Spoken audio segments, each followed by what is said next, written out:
Hello friends, welcome है आपका Sam accounts classes में। आई होप आप सब अच्छे होंगे, आपकी पढ़ाई अच्छी चल रही होंगी। फ्रेंड्स, तो आज मैं आपको इस लेक्चर 3 में कुछ आगे बताने वाला हूं। अनअर्न्ड इनकम,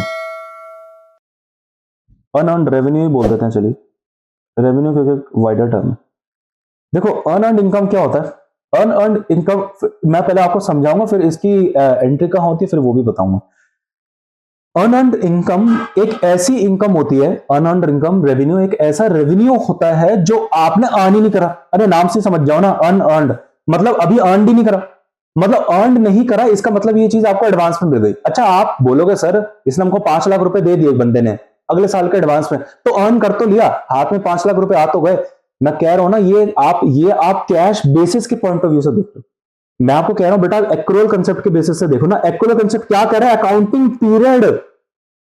अकाउंटिंग बेटा, ये 3 कंडीशन होने चाहिए। अकाउंट क्या है, ये जो आपको इनकम मिल रही है ये उस पर्टिकुलर अकाउंटिंग पीरियड की मिल रही है, नहीं ये अगले साल की एडवांस में दे दी आपको। तो बेटा जब ये अगले साल की एडवांस में आपको दे दी, तो ये इस साल की इनकम नहीं है, ये इस साल की इनकम नहीं है। तो बेटा ये आपने अर्न, आपको लग रहा है कि आपने अर्न कर लिया। एक्चुअली एक्रूअल कंसेप्ट में, जैसे कैश बेसिस में अर्न को क्या कैसे बोलते हैं, देखो मैं आपको बताता हूं। ये जो है ना कैश बेसिस, ये अर्न, ये जो अर्न वर्ड है ना, अर्न वर्ड कैश बेसिस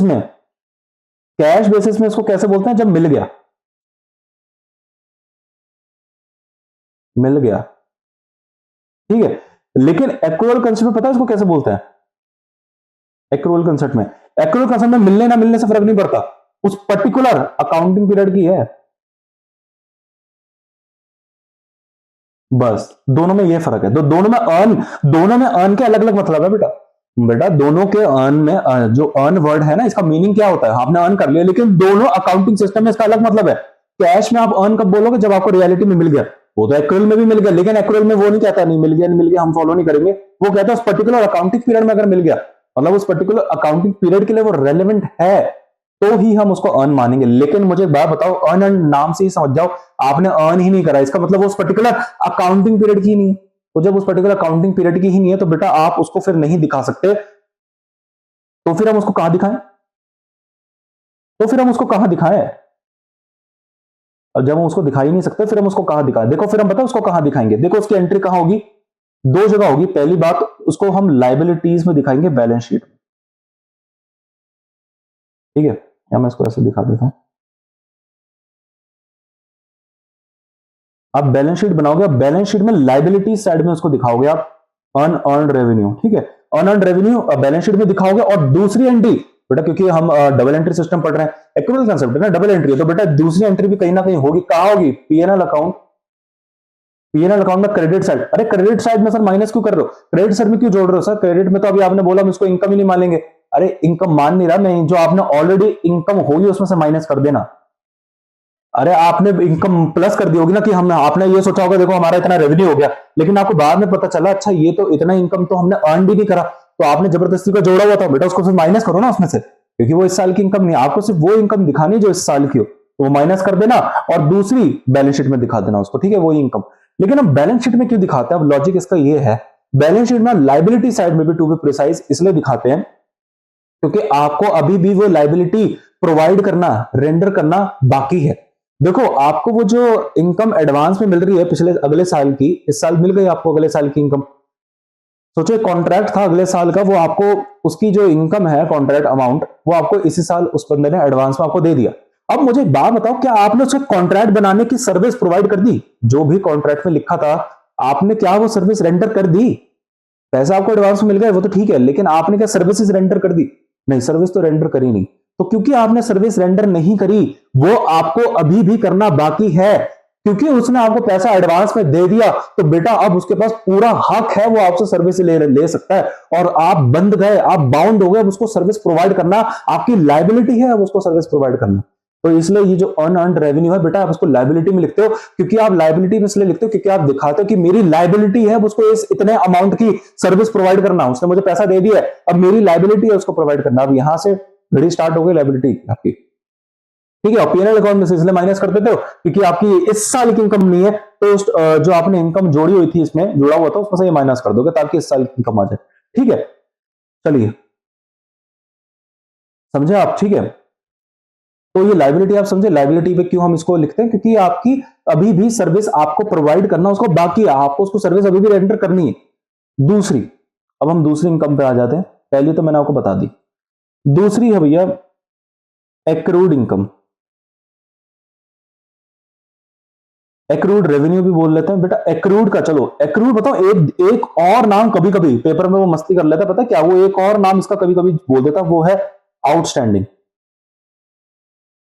बेटा वो एक और नाम कभी कभी इसका बोल देता है, आउटस्टैंडिंग।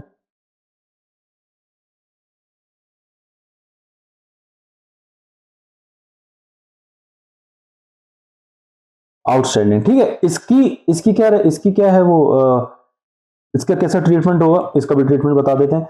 देखो एक्रूड बोलो आउटस्टैंडिंग बोलो, दोनों का मतलब एक ही है। आउटस्टैंडिंग का तो देखो, अभी रेवेन्यू रेवेन्यू छोड़ो, आउटस्टैंडिंग का मतलब क्या होता है। आउटस्टैंडिंग का मतलब ये होता है, अगर हम एक्सपेंस के पॉइंट ऑफ व्यू से देख रहे हैं, चलो अभी हम रेवेन्यू पढ़ रहे तो रेवेन्यू बताता हूं। आउटस्टैंडिंग का मतलब अभी भी बाकी है, पेंडिंग है, अभी आपको कुछ मिला नहीं।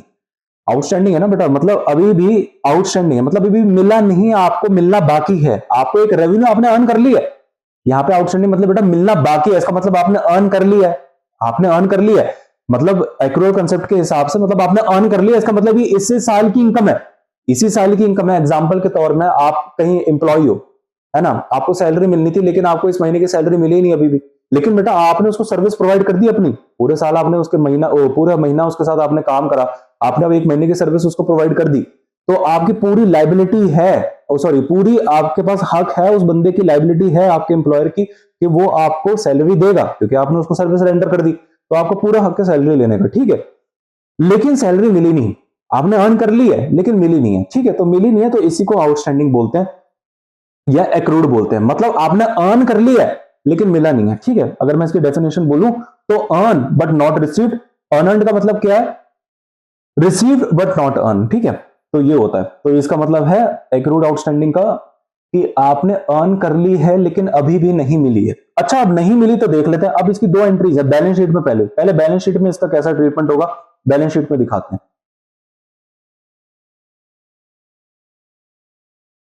अब आप मुझे खुद बताओ बेटा, देखो ये 11th का कंसेप्ट है, आपको कोई चीज नहीं मिलनी लेकिन आपका पूरा हक है वो चीज लेने का। अब आप मुझे बात बताओ, जब आपके पास पूरा हक होता है किसी चीज लेने का, मतलब आपके पास कोई चीज आ रही होगी, हाँ जी आ रही होगी, मतलब आ रही होगी तो बेनिफिट मिल रहा होगा, बेनिफिट मिल रहा होगा तो बेनिफिट मिल रहा होगा तो लाइबिलिटी में दिखाए, एसेट में दिखाए, एसेट में दिखाएं। क्यों, क्योंकि एसेट में हम क्यों दिखाते हैं, एसेट में हम वही चीजें रिकॉर्ड करते हैं जिस चीज से हमको बेनिफिट मिलेगा या मिलने वाला है फ्यूचर में, है ना। एसेट वो इकोनॉमिक रिसोर्सेज है जिससे हमको बेनिफिट मिल रहा है या मिलने वाला है ना, हम एसेट में वो चीज लिखते हैं। तो बेटा यहां पे भी आपको क्या है, एक रेवेन्यू है, हमने अर्न कर लिया लेकिन अभी मिला नहीं है, मिलने वाला है, तो मिलने वाला है तो एक बेनिफिट आने वाला है, तो आने वाला है, इसलिए ये भी एक एसेट है, इसको एक पहली बात एसेट में रिकॉर्ड कर लो। अच्छा एसेट में हम किस नाम से रिकॉर्ड करते हैं, आउटस्टैंडिंग रेवेन्यू के नाम से या एक्रूड रेवेन्यू के नाम से उसको रिकॉर्ड कर लेते हैं। अच्छा ये पीएनएल अकाउंट में कैसे दिखाते हैं इसको, पीएनएल अकाउंट में कैसे दिखाते हैं, पीएनएल अकाउंट में देखो बेटा सीधी सीधी बात है, आपने ये इनकम, मुझे बात बताओ, आपने ये इनकम अर्न कर ली, हाँ जी अर्न कर ली, तो मतलब अर्न कर ली होगी तो मतलब एक्रूअल कंसेप्ट के हिसाब से ये इसी अकाउंटिंग पीरियड की इनकम होगी। अब जब ये साफ साफ मुंह से चिल्ला के कह रहा है कि भैया ये इसी एक्रूड इनकम है, मतलब आपने अर्न कर ली है। मैंने आपको बोला था एक्रूअल कंसेप्ट में अर्न का मतलब होता है कि इसी अकाउंटिंग पीरियड की इनकम होनी चाहिए, तो इसका मतलब भी हमारे इसी अकाउंटिंग पीरियड की इनकम है। बेटा वो मिली नहीं मिली वो अलग बात है, लेकिन अर्न तो कर लिया ना, अरे अर्न तो कर लिया ना, तो अर्न कर लिया तो बेटा मतलब ये इसी साल अकाउंटिंग पीरियड की भी इनकम है, तो जब इसी अकाउंटिंग पीरियड की इनकम है तो यही है revenue recognition. Revenue recognition principle यही कहता है कि भैया तुम्हें मिली इनकम या नहीं मिली, मतलब कैश बेसिस छोड़ो, मिली ना मिली फर्क नहीं पड़ता, लेकिन अर्न अगर इस साल में कर ली है, अगर वो इनकम इसी साल की है और आपने इसी साल उसको अर्न भी कर लिया है, तो आप उसको रिकॉर्ड करोगे पीएनएल अकाउंट में। तो बेटा आपको इसकी दूसरी एंट्री क्या है, आपको अगर आपको ऐड करनी पड़ेगी टोटल इनकम्स में, आपको इसको दिखाना पड़ेगा, अगर आपने दिखाया नहीं तो, या सीधा सीधा अक्रूड इनकम आप यहां पे रिकॉर्ड कर लेना, एक्रूड इनकम एक्रूड रेवेन्यू आप इसमें सीधा सीधा रिकॉर्ड कर लोगे। समझे लॉजिक, रेवेन्यू रिकग्निशन प्रिंसिपल यही कहता है, आप समझे, रेवेन्यू रिकग्निशन प्रिंसिपल यही कहता है आपको इनकम कैश में मिली नहीं मिली फर्क नहीं पड़ता, कैश बेसिस तो हटा ही दो, सीधा सीधा वो ये कहता है कैश बेसिस मतलब मिली नहीं मिली कैश में फर्क नहीं पड़ता, वो ये कहता है, वो ये कहता है आपको अर्न कर ली या नहीं, बेटा अर्न मतलब इसी साल अकाउंटिंग पीरियड की इनकम है ना, ऐसा तो नहीं अगले साल की इनकम आपको इसी साल मिल गई तो वो अर्न नहीं है। अरे फिर वो अर्न नहीं है, वो तो अगले साल की इनकम है। तो इस साल मिल गई, हाँ इस साल मिल गई, लेकिन इस साल में भी आपने अर्न कर ली। हाँ जी, अगर इस साल के अकाउंटिंग पीरियड की इनकम है और मैंने उसको सर्विसेज रेंडर कर दी है तो ठीक है, मेरी तो हो गई। जैसे बेटा सैलरी की बात करी आपने, इस पूरे इस महीने उस पर सर्विस रेंडर करी है तो आपका पूरा हक बनता है सैलरी लेने का, आपने अर्न कर लिया और इसी महीने की भी है, ठीक है, account with an accounting period की है तो ठीक है, आप उसको रिकॉर्ड कर दो अकाउंटिंग रेवेन्यू में रिकॉर्ड, मतलब आप उसको रेवेन्यू दिखा दो। लेकिन यही बेटा एज अ कॉन्ट्रास्ट अगर मैं आपको कैश बेसिस बताऊं, कैश बेसिस में ऐसा नहीं होता। कैश बेसिस में बेटा आपको मिली, आप यहाँ पे आपने अर्न तो कर ली लेकिन क्या क्या आपको सैलरी मिली नहीं मिली ना, तो कैश बेसिस में वो रिकॉर्ड ही नहीं करता। वो कह रहा है भैया वो फील वो अंधा है ना, उसको पता ही नहीं, वो तो बेचारा कैश पकड़ के बैठा, उसको देख रहा कैश तो आया नहीं तब तक, तो जब तक कैश उसके हाथ में आएगा नहीं ना वो तब तक क्रेडिट में एंट्री नहीं मारेगा। लेकिन देखो यहाँ पे as a contrast accrual concept में हमने इसकी क्रेडिट में एंट्री मार दी, मतलब उसको ऑलरेडी इनकम दिखा दिया। यही तो है बेटा गड़बड़ घमासान अपने मैनेजमेंट अकाउंटिंग में और फाइनेंशियल अकाउंटिंग में। मैनेजमेंट अकाउंटिंग बेटा थोड़ा सा कैश बेसिस चलता है, हल्का सा आपको दिखेगा बेटा वो कैश बेसिस फॉलो करता है। यही है बेटा, इसलिए कहता हूं ये फाइनेंशियल अकाउंटिंग है, एक्रूअल कंसेप्ट। अब आप देख रहे हो कंपनी जो कंपनी के मालिक लोग हैं उनको ये चीज समझ में नहीं आती, उनको समझ में नहीं आती यार ये क्या हो रहा है, हमें तो इनकम मिली ही नहीं, हमें तो आई नहीं, हमें तो सैलरी मिली ही नहीं, जब सैलरी मिली ही नहीं तो मैं क्रेडिट में कैसे डाल दूं, उनके भेजे में ये चीज घुसती ही नहीं बेटा। अब इसलिए बेटा वो क्या करता है अपनी फाइनेंशियल अकाउंट्स को मैनेजमेंट अकाउंट्स में कन्वर्ट करते हैं पहले, ठीक है। खैर ये है फाइनेंशियल अकाउंटिंग का फंडा, ठीक है। अब आप समझे रेवेन्यू रिकॉग्निशन प्रिंसिपल समझ गए, 606 बहुत ही शॉर्ट में समझा दिया आपको, पूरे एक क्लास लग सकती है 606 पे, ठीक है, लेकिन मैंने आपको बहुत शॉर्ट में समझाया क्योंकि आपके सीएमए यूएसए में रेलेवेंस नहीं है इसकी। सीधी सीधी बात है, आपको एक वर्ड में एक लाइन में बोल दिया कि revenue recognition principle accrual concept ये कहता है कि आपको इनकम मिल रही है कैश में हाथ में, मिल रही है मिले नहीं मिल रही नहीं मिले फर्क नहीं पड़ता, अर्न कर ली उस अकाउंटिंग पीरियड में, बस ये फर्क पड़ता है, ठीक है, बस ठीक है। चलो ये भी हो गया, एक्रूड मैंने आपको बता दिया, आउटस्टैंडिंग बता दिया। तीसरा है भैया, तीसरा तीसरा है आउटस्टैंडिंग एक्सपेंसेस। बेटा एक्रूड एक्सपेंसेस भी बोलते हैं इसको, ठीक है, वो ये नाम बदल दिए इनके।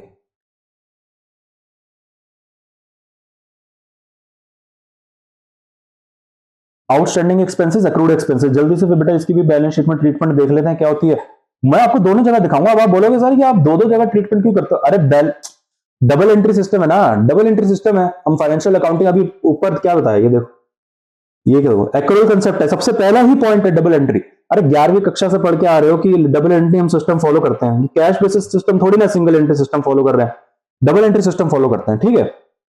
तो दो जगह पोस्टिंग होगी, एक बैलेंस शीट में होगी और एक अपनी वहां भी होगी इनकम स्टेटमेंट में, ठीक है। चलो बैलेंस शीट में दिखाते हैं इसकी पोस्टिंग कहां होगी।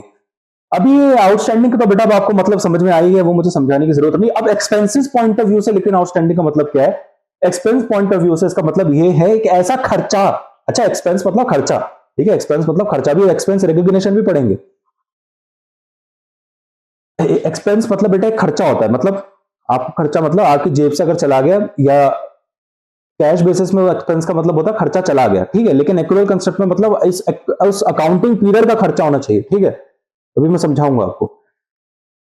ये क्या कहते हैं, एक्रूड एक्सपेंसेस वो खर्चे होते हैं जो आपको अभी देने थे लेकिन आपने अभी तक दिए नहीं है, ठीक है। जैसे फैक्ट्री का रेंट है बेटा, आप एक फैक्ट्री चला रहे हो, फैक्ट्री चला रहे हो, ठीक है, इस महीने आपने पूरे फैक्ट्री चला ली, पूरे महीने आपने फैक्ट्री चलाई, लेकिन आपने इस महीने का उसको रेंट नहीं दिया, उस क्या कहते हैं उसको लैंडलॉर्ड को, बेटा आपने उसको रेंट तो दिया नहीं फैक्ट्री का, तो बेटा ये आउटस्टैंडिंग खर्चा है। आपने पूरी सर्विसेज ले ली है, आपने बेटा पूरी सर्विसेज ले ली है, अब जो लैंडलॉर्ड है उसकी पूरी गारंटी है, उसकी पूरी राइट है वो आपसे पैसा ले, उसका पूरा राइट है वो आपसे पैसा ले सकता है, लेकिन आपने उसको अभी पैसा दिया नहीं है, तो बेटा ये आपकी लाइबिलिटी है, ये आपकी लाइबिलिटी, आपने अभी तक दिया नहीं है, ये आपने अभी तक दिया थोड़ी ना, क्यों हो सकता है आपके पास पैसा ना हो, लेकिन आपको देना तो था, हाँ देना तो था, तो बैलेंस, लेकिन आपने अभी तक दिया नहीं, लेकिन देना तो पड़ेगा, अरे देना तो पड़ेगा ना, क्योंकि आपने उसकी सर्विसेज पूरी ले ली, आपने पूरा एक महीना फैक्ट्री रन कर ली, तो बेटा वो तो आपसे लेगा चाहे कोर्ट केस कर दे, तो आपको देना तो पड़ेगा, तो देना तो पड़ेगा, लेकिन अभी दिया नहीं है,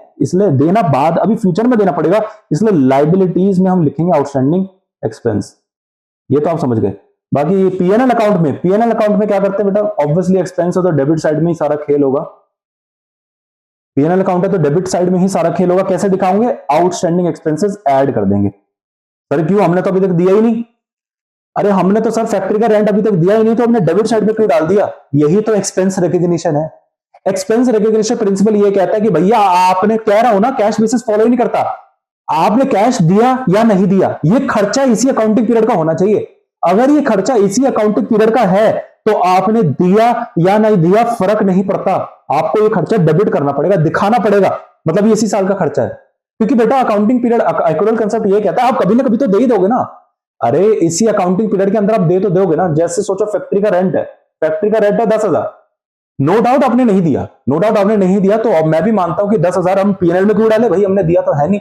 लेकिन एक्रूअल कंसेप्ट ये कहता है तो इसी महीने इसी अकाउंटिंग पीरियड का खर्चा। मैंने कहा हाँ। और बेटा आप कितना खींच दोगे? ज्यादा ज्यादा 2-3 महीना खींच दोगे, वो आप पे कोर्ट केस कर देगा। मतलब आपको इसी अकाउंटिंग पीरियड में देना तो पड़ेगा, देना तो पड़ेगा ना, क्योंकि शॉर्ट टर्म लाइबिलिटी आपने आउटस्टैंडिंग लाइबिलिटी बैलेंस शीट पे दिखा रखी है, तो शॉर्ट टर्म है। अब शॉर्ट टर्म है तो 1 साल के अंदर क्लियर हो जाएगी ये तो बेटा जब ये 1 साल के अंदर क्लियर हो ही जाएगी और जब आप पे इसको कर ही दोगे तो फिर दिखा दो ना, फिर पीएनएल अकाउंट में, पीएनएल अकाउंट में दिखा दो ना। अरे कितना खींच दोगे आप? 2 महीने नहीं दोगे उसको, 3 महीने नहीं दोगे, वो कभी ना कभी बेटा गर्दन पकड़ के ले ही लेगा आपसे ये कितने 10,000 रुपए अपने फैक्ट्री के रेंट के। ठीक है, तो जब दे ही लेगा तो भैया खर्चा दिखाई दो। वो एक्रूअल, वो अकाउंटिंग पीरियड फॉलो करता है, मतलब इसी अकाउंटिंग पीरियड खर्चे का ना, मतलब दिया नहीं दिया फर्क नहीं पड़ता, इसी अकाउंटिंग पीरियड का एक बार खर्चा ड्यू हो गया, खर्चा तो ड्यू हो गया ना, तो देना पड़ेगा भाई, खर्चा तो देना पड़ेगा। ठीक है, तो ये है आउटस्टैंडिंग एक्सपेंसेस। अब फोर्थ है बेटा हमारा प्रीपेड एक्सपेंसेस। बड़ा आसान है ये, तो कुछ भी नहीं है। ठीक है, ये 4 है बेटा, इसी में ही बच्चों को कंफ्यूजन आती थी बस। बैलेंस शीट में देख लेते हैं इसकी ट्रीटमेंट कैसी होती है बेटा। प्रीपेड एक्सपेंसेस, एक्सपेंस का रेवेन्यू, एक्सपेंस का रिकॉग्निशन तो समझ गए ना आप। एक्सपेंस रिकॉग्निशन मतलब आपको कैश गया, अच्छा कैश बेसिस हम कैसे करते हैं? कैश तो बेचारा वो बंदा है, वो तो फील लेता है, कैश गया तो ही माइनस करेगा, कैश आया तो ही करेगा। जैसे उसमें हम फैक्ट्री वाले रेंट की बात कर रहा हूं बेटा, वो कैश बेसिस अगर हम फॉलो करते, सोचो तो क्या पीएनएल में इसको डेबिट करते? नहीं करते, क्योंकि आपने तो कभी, आपकी जेब से तो कभी फैक्ट्री का रेंट का खर्चा गया ही नहीं, आपने दिया ही नहीं, तो आप डेबिट भी नहीं करते। लेकिन देखो एक्रूअल कंसेप्ट में वो डेबिट करता है, तो देख लो डिफरेंस, देख लो। तो बेटा ऑब्वियसली डिफरेंस है तो प्रॉफिट में भी डिफरेंस आएगा दोनों में, इसलिए हम एक्रूअल कंसेप्ट फॉलो करते हैं। अभी आगे, अभी आपको और भी बहुत सारे ऐसे रीजंस पता चलेंगे, मैं आपको दिखाऊंगा कि जहां पे आपको पता चलेगा अच्छा कैश बेसिस फेल हो गया, एक्रूअल कंसेप्ट ही ठीक है। अच्छा प्रीपेड एक्सपेंसेस क्या होते हैं बेटा? प्रीपेड मतलब नाम से ही समझो, आपने प्री पेमेंट कर दी, पेड है मतलब प्री पेमेंट कर दी, प्री में पेड कर दिया, पहले ही आपने पे कर दिया उसको। ठीक है, एडवांस में पे कर दिया, ये होते हैं प्रीपेड एक्सपेंसेस। प्री पेमेंट मतलब एडवांस में खर्चा पे कर देना। ठीक है भैया, एग्जांपल के तौर पे आपको बताता हूं, इसी की बात कर लेते हैं। अगर फैक्ट्री रेंट की बात करते हैं, सोचो आपका इस साल, इस महीने आपका बहुत ज्यादा अच्छा रेवेन्यू वगैरह आ गया, आपने खूब मस्त अर्न कर लिया, आपके पास कुछ ज्यादा फोकट में पैसा आ गया, तो आपने कहा चले काम करते यार, हो सकता है अगले महीने हम अर्न करें ना करें, काम करते हैं एडवांस में ही अगले महीने का रेंट भी दे देता हूं। आपने इस महीने का रेंट तो दिया, एग्जांपल है जो जनवरी का रेंट है, जनवरी का रेंट तो आपने दे ही दिया, आपने कहा चल फरवरी का रेंट भी दे देते हैं 10,000 रुपए। तो बेटा अगर सोचो कैश बेसिस अभी हम अगर फॉलो करते, अगर हम सोचो बेटा कैश बेसिस अगर हम फॉलो करते, तो कैश बेसिस में जो पीएनएल अकाउंट बनाते, उसमें बेटा आप डेबिट में ये 10,000 खर्चा जो आप जनवरी का दिया है वो तो करते ही, साथ में फरवरी का भी कर देते, क्योंकि कैश बेसिस देखता नहीं ना क्या जनवरी का फरवरी, उसके जेब से तो 20,000 चलेगा, वो तो कर देगा। लेकिन बेटा यही एज अ कॉन्ट्रास्ट अगर हम एक्रूअल फॉलो करें ना, यहीं आ जाते हैं, यही ट्रीटमेंट दिखाना है।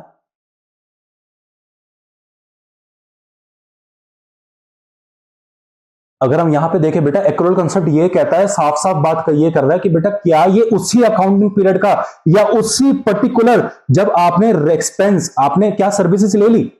देखो एक्सपेंस की बताओ डेफिनेशन एक्चुअली अकाउंट्स में क्या होती है, मैं आपको बात बता दूं। एक्सपेंस की डेफिनेशन ये होती है, मैं अकाउंटिंग की बात बता रहा हूं, ये ऐसा नहीं होता कि आपने खर्चा कर दिया वो एक्सपेंस हो गया, नहीं। अकाउंट्स की भाषा में एक्सपेंस की डेफिनेशन है, आपने खर्चा करा ठीक है, लेकिन क्या आपने उस चीज को यूज कर लिया, आपने उस चीज का बेनिफिट ले लिया? अगर आपने उसका बेनिफिट ले लिया तो बेटा वो एक्सपेंस है। एग्जांपल में एक बात बताता हूं, अगर आप एक पेन लेके आते हैं 10 रुपए का, आप एक पेन लेके आते हैं 10 रुपए का, तो बेटा कैश बेसिस के हिसाब से एक हमारा खर्चा हो 10 रुपए का, हम डेबिट कर देंगे। लेकिन सोचो आप पेन लेके आए और आपने उसको लेके रख लिया और यूज आपने उसको अगले साल करा, तो बेटा ये अकाउंट्स के हिसाब से ये खर्चा नहीं है और आप इसको डेबिट नहीं कर सकते, आप इसको डेबिट नहीं कर सकते। और एक्चुअली ये प्रीपेड एक्सपेंस है, आप इसको डेबिट नहीं कर सकते। क्यों? क्योंकि आपने खर्चा कर दिया नो डाउट 10 रुपए का, लेकिन आपने उस खर्चा करके जो चीज लेके आए हैं उस चीज का बेनिफिट तो अभी तक लिया ही नहीं। वो तो आप अगले साल यूज करोगे, तो इस साल तो आपने इसका बेनिफिट नहीं लिया ना।